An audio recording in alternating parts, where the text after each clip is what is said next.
secara rohani itu terhubung dengan apa ya, makhluk-makhluk halus gitu. Dan itu kadang pakai ini nalar ini yang modern, tapi juga kadang pakai nalar ini. Jadi makanya nanti masyarakat kita itu kayak ini, tapi gagasan pengetahuannya, gagasan nilainya, gagasan ilmunya itu sudah hilang.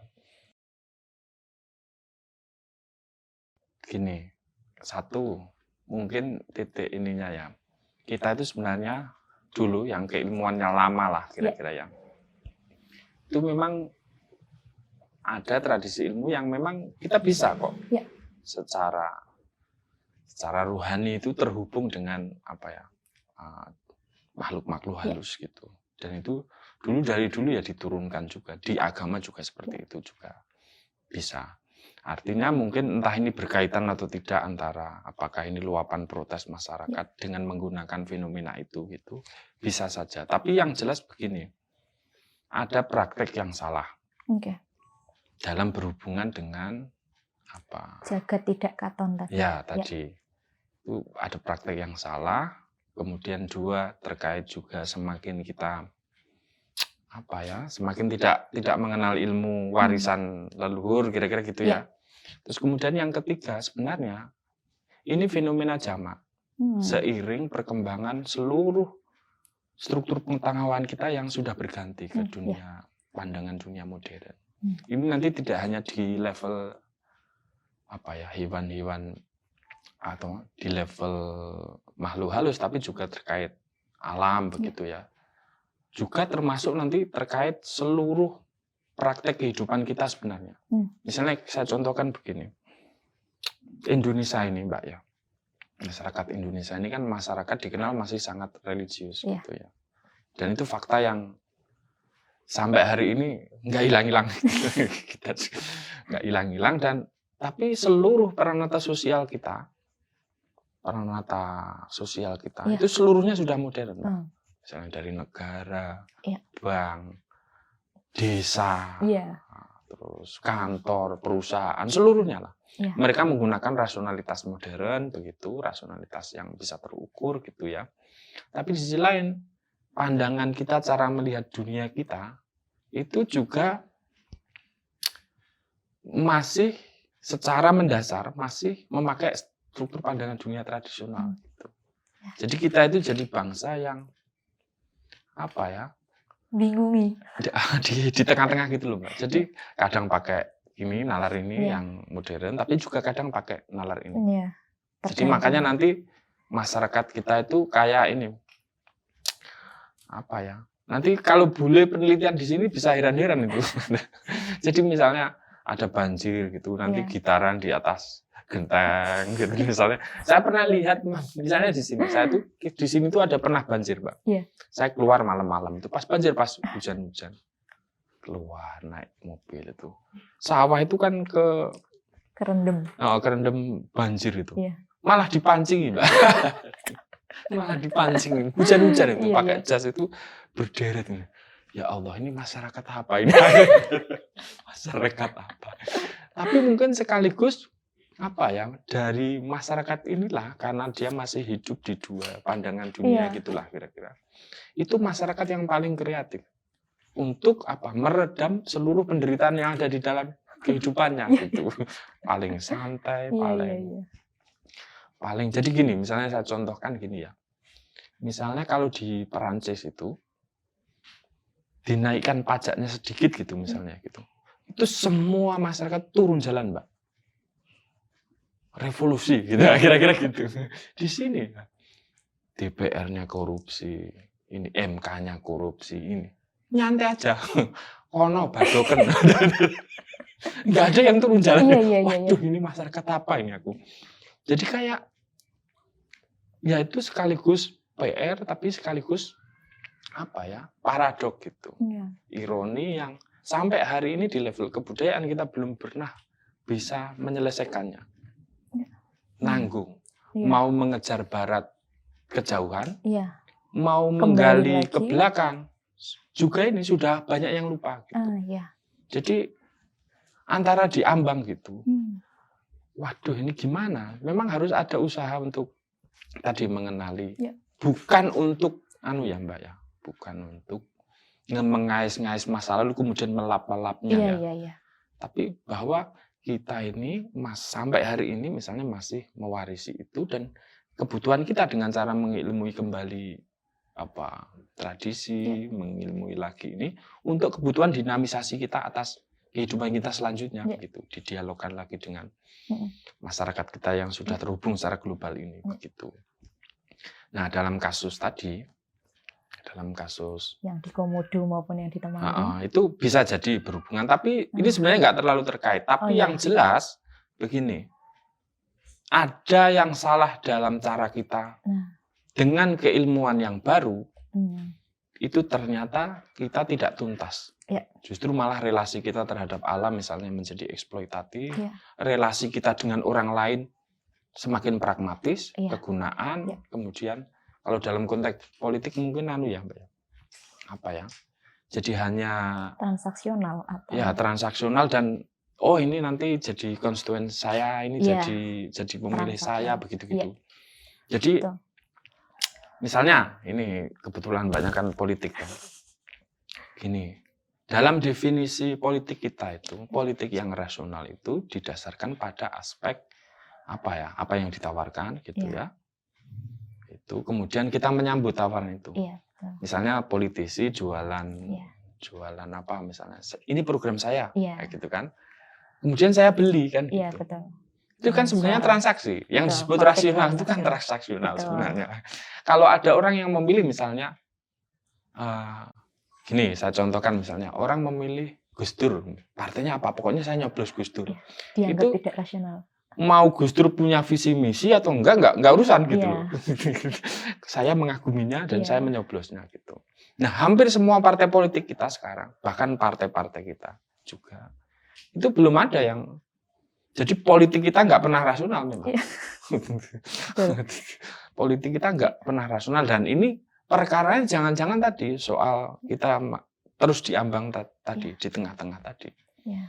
Kita jangan-jangan masyarakat kita masih membayangkan ini bukan negara. Ini kerajaan misalnya gitu. Dulu membayangkan Soeharto sebagai raja Jawa terbesar misalnya. Atau juga misalnya begini. Penandanya gampang, sederhana. Misalnya, apakah pernah terbentuk konsep citizenship di masyarakat kita misalnya?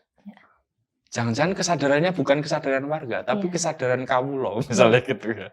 Ya sudah ini mengabdi kepada negara gitu toh.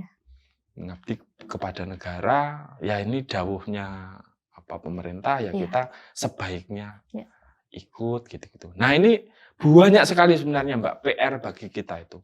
Nah, kalau ini nggak diselesaikan, kok kita itu nggak akan pernah berkembang sebagai sebuah bangsa. Itu nanggung terus gitu loh. Nah, apa yang saya lakukan misalnya dengan langgar saya gitu ya, langgar.go itu sebenarnya pengen gini, ayolah jujur kita ini dikenali saja lah.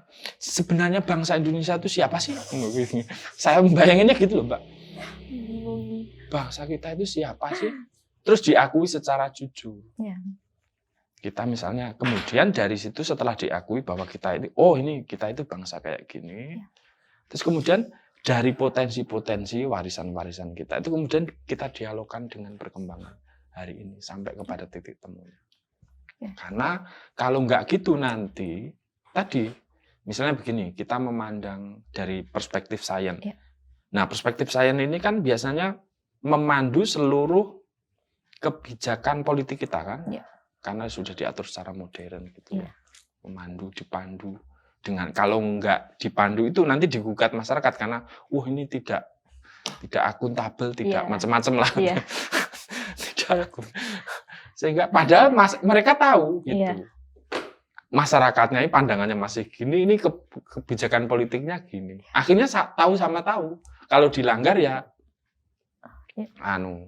dilanggar ya orang sudah sama-sama tahu gitu loh. Sama kayak kemarin misalnya kebijakan PPKM atau kebijakan PPKM. Saya bayangin sudah nggak terkait COVID lagi. Itu terkait misalnya sudah terkait betapa cerewetnya netizen kita. Iya, Jadi daripada dimarahi mending dia melakukan sesuatu gitu loh. Melakukan sesuatu kebijakan yang kira-kira moderat di tengah-tengah gitu, antara nggak membiarkan begitu saja, tapi kalau lockdown full kayaknya nggak mungkin, ya di tengah-tengah aja. Yang protes bisa menerima, yang tidak protes bisa menyesuaikan diri, kan gitu. Jadinya, nah itu cermin dari nalar masyarakat kita, dan itu sampai kepada pemimpin kita, saya baik. Nah ini tugas mbak-mbaknya ini yang ilmu politik nggak tahu sudah ini belum. Ya. Jadi ini Mas, recalling dulu tuh saya malah di semester awal mendapat materi ini sebenarnya. Soal kalau tidak salah terminologinya adalah masyarakat prismatik. Jadi kalau di istilah masyarakat prismatik sebenarnya menyebutnya peralihan. Berarti kan diasumsikan bahwa seluruh masyarakat kita akan menuju modernitas. Karena ya prismatik tadi, di satu sisi masih nguri-nguri kebudayaan, tapi di satu sisinya udah mau meloncat gitu. Tapi kemudian itu kan mendasari beberapa kebijakan yang misalnya mau bangun jembatan tapi motong kerbau dulu dan lain sebagainya. Jadi kan pembangunan infrastruktur dan lain-lain itu kan diperhitungkan dengan cara yang sangat modern, tapi kemudian ritual-ritualnya masih ritual-ritual yang sangat tradisional. Nah, makanya saya ngusulnya gini, Mbak, bukan pada bentuk ritusnya. Dari warisan tradisi kita yang kita terima sebagai bentuk-bentuk tadi, motong kerbau, misalnya banyak tradisi kita dari mulai jadilan macam-macam itu wayang dan lain sebagainya. Itu sebenarnya berangkat dari struktur keilmuan tertentu. Struktur keilmuan, struktur pengetahuan tertentu. Betul. Nah, orang ketika misalnya mengkaji tradisi itu terfokus pada bentuknya. Yang bisa jadi memang sudah nggak relevan gitu. Nah, kalau pilihan saya itu baliknya ke ilmunya. Nanti dengan cara ilmunya atau nilai atau struktur pandangan dunia, nilai, sistem pengetahuan, yang itu nanti kita nggak lagi terpaku pada bentuk-bentuk tradisi itu. Kemudian ilmu itu akan membantu proses proses perjalanan kita. Karena bagaimanapun kita masih terhubung gitu. Secara bahasa kita masih mewarisi pitutur. Dalam bahasa percakapan juga banyak struktur pandangan dunia itu terekam dalam bahasa percakapan kita gitu. Sehingga kadang-kadang kalau saya memilih, dan apa yang saya lakukan juga seperti itu, memilih kemudian mengilmui kembali tradisi itu, bukan di level bentuk-bentuknya. Kalau nanti kayak gitu nanti jadinya semacam gejala esensialisme, memandang tradisi gitu. Nanti akhirnya pokoknya mau dihidupkan lagi hari ini lah, nggak konteks gitu. Nah, daripada menghidupkan ritus itu, kemudian kita serap. Ya ini pekerjaan berat. Tapi seandainya bayangin kalau kampus-kampus ini juga lari ke sana, betapa ini harusnya ini kerja kolektif. Nah, karena saya menunggu kampus-kampus tidak melakukan, saya bisa lakukan sendiri kan gitu. Sebisa saya tentu saja gitu. Dengan cara itu kemudian rumusan-rumusan, kalau saya harus menyesuaikan dengan tradisi keilmuan dengan bahasa keilmuan sekolahan, saya sambut begitu, nggak apa-apa. Dengan cara itu nanti hasil-hasil itu bisa bisa ikut membantu saudara-saudara kita, membantu masyarakat untuk menemukan makna atas tradisi-tradisi yang menjadi, dan kemudian dari sana mendinamisirnya, kemudian memperkembangkan terus-menerus. Dengan cara itu kebudayaan tidak lagi bermakna involusi gitu. Karena hampir seluruh kebudayaan kita, tradisi kita sudah involutif, Mbak. Dalam pengertian dia tinggal dipertahankan saja. Tapi gagasan pengetahuannya, gagasan nilainya, gagasan ilmunya itu sudah hilang. Dan itu memang butuh kerja kesarjanaan yang besar untuk mengilmui kembali itu. Nggak tahu ini nyambung nggak? Masih sangat berkaitan ya saya rasa, karena kemarin juga kesurupan ini sebenarnya banyak sekali yang dimaknai, bahkan jurnal-jurnal luar negeri ya itu kan sering sekali ya menyorot Indonesia dari si kesurupan ini ya. Itu salah satunya adalah dari struktur pengetahuan lokal. Karena sebenarnya tidak hanya terjadi di Indonesia, kalau tidak salah itu ada di Tasmania atau mungkin di negara-negara lain itu juga yang ada menari massal yang ya sama istilahnya adalah kesurupan massal, tapi intinya adalah memang ada struktur pengetahuan lokal yang mendasari dan membuat kita itu percaya dengan hal-hal yang tadi sudah jenengan sampaikan. Soal ini ya Mas, mungkin misi penyadaran mungkin ya tadi ketika berbicara. Nah ini masih sama sih sebenarnya, karena satu ini pekerjaan berat, sebenarnya misi penyadaran itu berarti harus dilakukan seperti apa idealnya? Maksudnya itu apakah pekerjaan kita sesama society gitu, maksudnya itu menjadi gerakan yang masif di antara masyarakat, atau gimana sih Mas Irfan memaknai ya semua ini proses-proses menyelaraskan nilai-nilai yang selama ini hilang tadi? Satu, tadi saya sebut struktur pandangan dunia kita itu sebenarnya masih belum sepenuhnya modern. Masih sangat tradisional. Dan itu turunan sebenarnya dari struktur pandangan dunia itu menurunkan praktek perilaku kita terhadap komponen-komponen alam ya. Gitu. Jadi kalau ini pandangan ini diubah, nanti perilakunya jadi berubah kira-kira gitu. Jadi misalnya kalau kita berangkatnya dari modernisme terkait rasionalitas, misalnya nanti ada muncul paham misalnya antroposentris yang menganggap ya yang lainnya ini alam semesta ini adalah objek bagi kepentingan manusia misalnya gitu, sehingga dia ngawur begitu, eksploitatif dan lain sebagainya ya. Nah sebenarnya yang lahir dari pandangan dunia tradisional, saya membayangkan itu nilai-nilainya maupun itu benar-benar masih bisa membantu kita. Kalau kita ilmu kembali, masih bisa membantu kita. Misalnya, kenapa dulu misalnya gini ya, sederhana, misalnya kayak sedekah bumi gitu ya. Itu kan proses take and give ya. Jadi kayak take and give itu bahasanya terima kasih. Memberi dan menerima. Terima dan kasih, mengasih dan menerima gitu loh. Kira-kira gitu. Jadi mereka tahu siklus itu. Tahu tata kosmologi itu kemudian manifest dalam tindakan mereka, sehingga mereka tahu batas, karena ini bukan hanya terkait mereka, karena kalau saya berlaku buruk terhadap lingkungan saya itu akan kembali pada saya sendiri gitu. Dan itu dengan seluruh komponen alam gitu ya, masih satu. Misalnya kayak tradisi sedekah laut itu misalnya mengembalikan aspek apa yang berasal dari bumi kemudian kembali kepada bumi dan lain sebagainya gitu. Cuma kan ini nanti geseh kalau misalnya akan berbeda gitu ketika dari sudut pandang misalnya modernisme. Ini apa ini buang-buang uang misalnya, buang-buang makanan gitu ya. Padahal ini nilai simbolik kita itu akhirnya hilang semua. Semuanya harus nyata, secara fungsional tadi, secara rasional. Hitung-hitungannya ini ruginya. Berarti ini gimana ini cara? Misalnya nilai kerukunan, nilai-nilai yang mungkin nggak disadari. Abstrak ya. Abstrak, tapi itu sebenarnya masih menyangga persatuan kita loh, Mbak. Betul. Misalnya gini, nilai-nilai persatuan, nilai-nilai kemanusiaan, nilai-nilai musyawarah misalnya gitu ya, yang disebut falsafah bangsa kita. Itu sebenarnya itu terekam. Makanya ada teman saya itu kalau mau melihat Pancasila, ada yang mengatakan begitu, saya cuma ngutip ya. Kalau melihat Pancasila itu lihatlah kenduren atau tahlilan atau selamatan itu.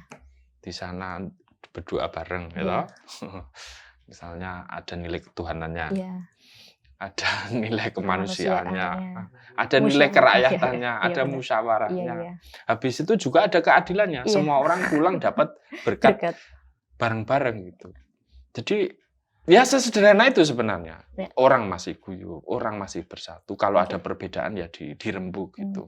Nah masalahnya itu kan gini ya, dampak dari modernisme itu pada perjalanannya juga membawa orang pada nilai-nilai individualisme yang berakar dalam konsep humanisme gitu. Padahal dulu kalau orang Indonesia itu akar dari konsep menjadi manusianya itu Mbak ya, itu berakar dari konsep ketuhanan. Kalau kita lihat di Eropa itu nilai humanisme itu muncul untuk melawan gereja. Ya. Untuk melawan kebenaran agama gereja. Kalau di sini enggak. Nilai kemanusiaan itu selalu diandekan dari nilai ketuhanan. Bahwa kita itu adalah secara rohani terhubung, tersambung dengan hakikat ketuhanan. Ya. Kalau proses berkemanusiaanmu itu benar, proses mengutuhkan proses kemanusiaanmu, kamu akan semakin mendekat kepada Sang Tuhan dan itu tercermin dari perilakumu berlaku terhadap alam, terhadap jin, terhadap sesama dan lain sebagainya gitu. Jadi gagasan ini yang nggak diilmu kembali lagi gitu. Akhirnya ya nggak tahu, saya itu nggak tahu. Akhirnya ya apa yang kalau dalam kasus saya, ya apa yang saya bisa lakukan, saya lakukan begitu. Misalnya menyebarkan gagasan gitu, oh ya sudah saya menulisnya, saya bikin media, saya nulis buku. Kemudian saya juga punya forum diskusi yang kecil-kecilan gitu ya. Ya semoga ini bersambut banyak orang yang baik di muka bumi ini. Nanti satu frekuensi ya nanti saling sambung-sambung. Saya nggak membayangkan diri saya sebagai agen perubahan yang besar. Enggak, saya ingin hanya melakukan sesuatu yang kira-kira ya semoga bersambut. Kalau nggak bersambut, toh nilai-nilai yang ingin saya yang saya pelajari tadi itu berguna kok bagi diri saya dan lingkungan kecil saya misalnya gitu. Oke. Kira-kira gitu. Nggak tahu ini, tambah jauh ini. Ini Mas sebenarnya tadi saya jadi kembali teringat kalau misalnya kan cara kita ilmu yang mendasari ilmu yang kita percaya, struktur pengetahuan yang kita percaya itu kan melandasi perbuatan kita juga, tingkah laku kita terhadap alam dan lain sebagainya. Nah tadi balik lagi ke soal kesurupan, kenapa kemudian netizen juga mengatakan setan ini tidak adil dan lain sebagainya. Nah mungkin sistem pengetahuan yang modern itu tadi kan memang lebih bukan menyasar ya, tapi memang lebih masif dipercayai oleh orang-orang yang secara pengetahuan memang bisa dibilang strata pengetahuannya lebih tinggi lah ya gitu. Mungkin yang mereka lulusan sarjana dan lain-lain, jarang-jarang loh Mas misalnya sarjana dan apalagi pendidikannya lebih tinggi itu yang ya tadi misalnya yang seperti Mas Irfan misalnya kan sedikit ya jumlahnya. Saya bisa katakan bahwa itu jumlahnya sangat sedikit. Nah, tapi sedangkan yang bisa dibilang yang berlaku destruktif itu kan justru orang-orang yang seperti itu, yang dalam tanda kutip tadi berarti sistem pengetahuan tradisional itu akan sangat sulit digunakan untuk menggerakkan mereka. Nah, gimana ya saya mengatakannya? Nah, bagaimana ya kemudian ketidaksinkronan itu dan ketika kita ingin menggunakan, karena kan ini pekerjaan yang sangat berat dan sangat besar, cakupannya makro, bahwa tadi ketika kita ingin menghargai sesuatu yang tidak terlihat ini, itu tadi kita harus mengilhami bahwa ada nilai-nilai baik di sana. Cuma misalnya ini saya membayangkan, ada korporasi mau menebang pohon, terus kita membawakan narasi bahwa ini tuh tempat tinggal orang-orang ini loh, misalnya kayak ini tuh juga di sini ada tempat tinggal. Nah, jangankan yang tidak terlihat, kadang yang terlihat aja dibabat gitu misalnya, apalagi yang tidak terlihat gitu, yang kadang dampaknya tidak langsung ke mereka. Kadang mereka yang nebang, yang kesurupan siapa, gitu-gitu kan ya misalnya. Nah ini jadi sebenarnya yang jadi kalau ada netizen ngomong gimana jinnya itu kok tidak adil. Tidak adil. Menuntut keadilan jin ya daripada. Kenapa nggak bertanya kepada manusianya? Udah nggak bisa ditanyai soalnya Mas. Makanya kan ya gimana ya, sifat manusianya justru keluar saat seperti itu. Makanya Mbak ya, ini sebenarnya kerja kebangsaan. Menurut saya ya. Harusnya itu ini saya selalu saya selalu katakan di banyak forum. Satu, harusnya bangsa ini kerja kolektif, harusnya bahkan kerja kenegaraan yang di-drive oleh negara maupun pemerintah kita untuk usaha kita mengenali masyarakat kita sendiri. Kalau enggak kita akan terombang-ambing terus. Di sana ramai ada 5.0. Lah saya itu perasaan 4 aja belum tahu gitu. Kok sudah sampai 5 ini kan bingung. Jadi kita sindrom. Iya, betul. Selalu mengacu terus-menerus perkembangan bangsa di sana begitu tanpa pernah menilik ulang kembali kepada. Dan sebenarnya kita dulu pernah ada Mbak, proyek-proyek itu sebenarnya sudah pernah diusahakan. Misalnya dulu Daud Yusuf itu pernah mengintrodusir namanya Javanologi. Berusaha mengenali proyeknya itu kira-kira ini ya, mengembangkan keilmuan yang tidak tercerabut dengan akar inang kebudayaannya. Jadi kebudayaan itu ada 3 gitu loh Mbak. Ada sistem pengetahuan ataupun nilai, kemudian ada peranatanya atau praktiknya, terus kemudian ada wujud artefaknya, kira-kira gitu. Material. Termasuk sistem pendidikan itu sebagai praktik berkebudayaan itu untuk menyampaikan nilai-nilai yang. Nah, ini senjang antara struktur pandangan dunia atasnya, nilai-nilainya. Nah, sistem pendidikannya itu berakar dari inang kebudayaan lain. Gitu. Akhirnya nggak pernah nyambung. Gitu. Nah, dulu Daud Yusuf itu menggagas itu, kemudian pengen berusaha meneliti. Dimulai dari Jawa, nanti kalau berhasil bisa tambah Sunda, tambah Sumatera, sehingga kita bisa mengenali secara sebenarnya kita itu siapa sih sebagai bangsa Indonesia. Itu ada usahanya. Tapi menurut saya kegagalannya adalah pada titik jadi gini, bangsa Indonesia, bangsa Nusantara itu sudah didefinisikan lama oleh peneliti asing.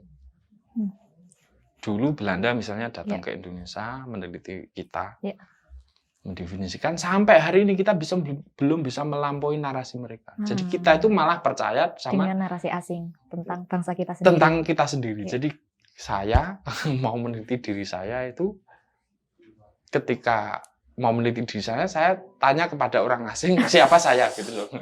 Nah, itu nggak salah bahwa mereka merekam banyak temuan itu. Tapi itu harus didialogkan dengan kesadaran diri kita untuk berusaha mengenali kedirian kita. Betul.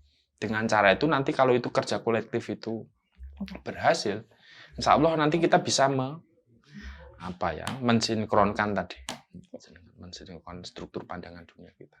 Sekarang itu ada ini loh Mbak, juk-juk ini misalnya, kayak sudah ada kesadaran bersama kalau sekolah itu urusannya soal karir, soal masa depan, ekonomi, masa depan jabatan gitu. Kalau soal tanya apa arti hidup itu bukan ke sekolah kan? Makna hidup, apa makna apa makna kemanusiaan, apa makna gitu kan? Jadi kayak nggak nyambung toh. Iya, betul. Orang nanti tanya pada orang yang arif, pada orang yang bijaksana gitu. Seolah, beberapa orang yang kita tuakan itu dianggap masih menyimpan itu. Iya. Sudah lah, pokoknya kamu sekarang sekolah. Biar ekonomimu tambah baik, masa depanmu tambah cerah. Tapi kalau nanti kamu tanya soal makna hidup, ya jangan ke mereka. Seolah-olah begitu. Iya, betul. Ini problem kita. Di satu sisi warisan tradisi ini belum mati. Kecuali kalau sudah ini hilang. Iya. Di Inggris itu misalnya masyarakat bangsa Inggris itu seluruh orang sistem pengetahuannya tinggal satu Mbak. Kalau kamu pengen tahu apapun, institusinya cuma satu, sekolah. Kalau di sini enggak, ada pesantren, ada tradisi, ada tetua adat, ada macam-macam. Sehingga sekolah itu urusannya ya sudah, itu soal karirmu saja lah, kira-kira gitu. Sedangkan nanti soal hidup, pandangan dunia tentang makna perjalanan hidup kita, makna macam-macam itu. Makna hidup kita bahkan itu akhirnya digali dari yang lain. Jadi dua-duanya ini masih jalan seiring. Kalau ini mati, mending sudah kita bergabung total ke sistem pengetahuan baru nggak apa-apa, walaupun telat-telat misalnya. Tapi masalahnya ini kok ya nggak mati-mati nih yang ini. Akhirnya ya sudah, nggak tahu ini harus diapain gitu. Oke. Sebenarnya kemarin waktu saya sedikit mengeksplorasi, sebenarnya tidak menemukan sedalam ini ya Mas. Dangkal-dangkal lah biasa. Kalau jurnal itu kan paling 4 halaman hanya mengatakan bahwa ini sistem kebudayaan, tapi saya nggak nemu ini akar kesurupan ini adalah budaya. Kebudayaan seperti apa kemudian yang bisa mendefinisikan si kesurupan ini kayak gitu. Nah, ini terakhir ya Mas mungkin. Ini kan kalau misalnya kita mengatakan, bisa dibilang kalau kesurupan itu kan tadi fenomena yang berkaitan dengan kebudayaan, bagian dari ketidakharmonisan hubungan kita dengan jagat yang tidak katon tadi. Nah sebenarnya ketika asumsinya kan berarti ketika kesurupan semakin sedikit, itu berarti kan problem kesenjangan atau kerusakan hubungan antara manusia yang katon dengan yang tidak katon itu semakin menipis gitu. Atau ada nggak sih Mas penjelasan secara kebudayaan yang mungkin bisa jadi ketidakharmonisan itu tidak selalu termanifestasi dalam bentuk kesurupan tadi, tapi mungkin ketidakharmonisan itu kemudian termanifestasi dalam hal-hal lain gitu. Jadi fakta kesurupan itu fakta kecil. Iya. Jangan dibesar-besarkan. Soalnya kan saya nggak punya gambaran besarnya gitu Mas. Jadi apa ya kira-kira yang bisa itu satu simptom, menunjukkan gitu. Satu penanda bahwa kita di titik itu memang bermasalah ya, berrelasi dengan alam. Tapi yang lebih seharusnya teman-teman juga lebih melihat fakta yang lebih mendasar. Misalnya betapa misalnya sekarang rusaknya alam kita, misalnya gitu. Itu yang lebih konkret. Jadi ya itu berarti ada yang salah dalam cara berilmu kita, cara hidup kita, cara bermasyarakat kita dan lain sebagainya. Karena itu merupakan rekaman jejak ini loh Mbak. Apa ya? Jadi jagat kecil kita, jagat cilik kita sama dengan jagat besar kita, mikrokosmos, makrokosmos, alam sohir, alam kabir kalau dalam bahasa ini ya. Itu enggak sinkron gitu. Pasti alam semesta yang chaos ini itu penanda penting bahwa ada yang nggak beres dalam alam kecilmu. Misalnya sifat serakahmu yang mulai muncul, pikiranmu yang selalu mencurigai tetangga, pikiranmu yang selalu pengen mengeksploitasi ini, pikiranmu yang selalu ini terus-menerus bersaing. Nah itu kerusakan jagat kecil yang itu tercermin dari jagat besar kita yang memang akhirnya rusak. Karena seluruh praktek kita berrelasi dengan jagat besar ini itu sebenarnya cerminan dari jagat cilik kita yang memang nggak beres.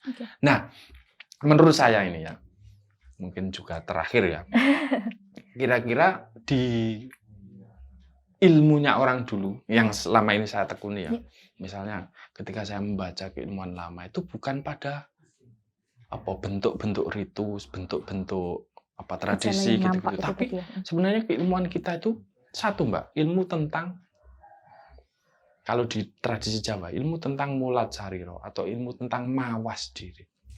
Ilmu tentang melihat dirinya sendiri. Keilmuan untuk melihat sendiri agar kita menjadi manusia. Nah, kira-kira.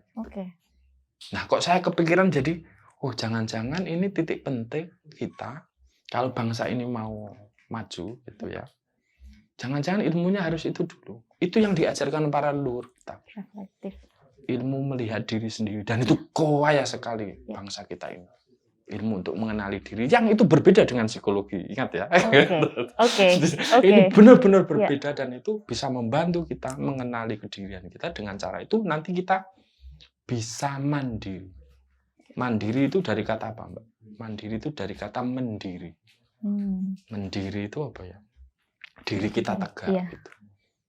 Diri, karena diri besar kalau dalam tradisi Jawa itu ada diri besar dan diri kecil. Nah, kalau diri kita besar tegak nanti itu representasinya tercermin dari relasi kita yang baik terhadap lingkungan, terhadap sesama, terutama sesama sebenarnya. Karena alam itu mungkin dirusak itu nggak protes gitu loh. Tapi berarti kalau alam sudah juga rusak, berarti kita itu bermasalah dengan berelasi kita dengan sesama manusia. Relasi saling eksploitatif, relasi saling menindas, dan lain sebagainya. Berarti dalam konteks beragama, ada yang salah dalam sembahyang kita, ada yang salah dalam beragama kita. Kira-kira begitu. Iya. Sebenarnya tadi saya nggak bawa, karena saya tidak membawa ekspektasi apa-apa ketika ngobrol. Jadi saya tidak menyangka kalau misalnya tadi kesurupan itu kecil. Benar, kesurupan itu kecil, tapi kemudian media selalu membayangkan bahwa ya ini setan aja lah. Maksudnya setan itu satu-satunya konteks yang bisa dibicarakan ketika ada kesurupan dan lain-lain. Jadi saya berterima kasih sekali kepada Mas Irfan karena dengan ini juga saya belajar sangat banyak terkait dengan tadi akar-akar kebudayaan yang mungkin bahkan saya selama kuliah beberapa tahun saya hampir sama sekali tidak sampai menggali sampai ke akar-akar ini. Jadi semoga ini bisa menjadi tadi alat untuk mengenali kita sendiri, alat kita untuk berefleksi betapa kaya kita, tapi di sisi lain juga betapa ada hal-hal yang mungkin salah gitu dengan apa yang selama ini kita lakukan. Jadi matur nuwun Mas Irfan, saya harap apa yang Mas Irfan lakukan bersama dengan teman-teman Langgar dan mungkin yang sudah dibagikan dengan saya, yang insya Allah juga mungkin nanti akan dilihat juga oleh teman-teman lain, semoga menjadi manfaat. Amin, amin. Semoga mungkin nanti di kesempatan-kesempatan yang lain gitu kita bisa ngobrol lagi, mungkin bukan kesurupan lagi, tapi mungkin hal-hal yang lain. Itu matur nuwun sangat Mas Irfan, terima kasih banyak. Sami-sami.